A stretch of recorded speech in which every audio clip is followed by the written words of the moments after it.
In this video, I'm going to teach you a little bit more about special right triangles.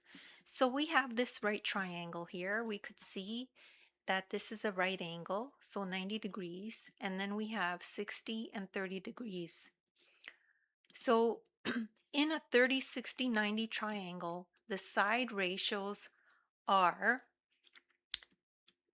the short leg is K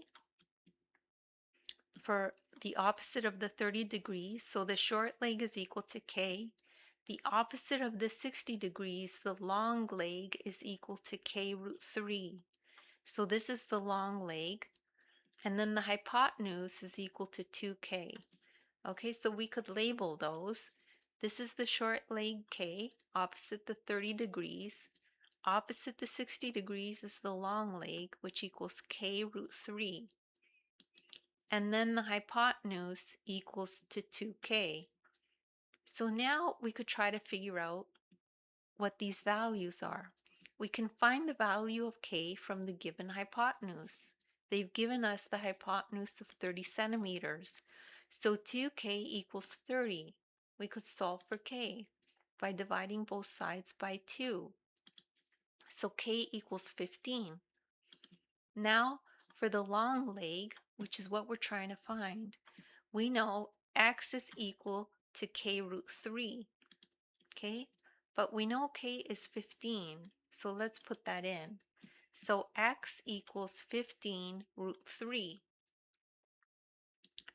So we could take that one step further. We can also solve for the short leg. So the short leg is equal to K, and K is equal to 15 centimeters. And that's it. That's all there is to that problem. So the long leg is what we were trying to find, and we found it at 15 root 3, and we don't have to multiply that out. We could just leave that in radical form. And that's all there is. If you don't understand that, you could just rewatch the video. As well, you could take a look at the description. There's a link there to my ebook that you could download. In the ebook, you'll find a link to this lesson, and you can follow along in the ebook as you watch the video.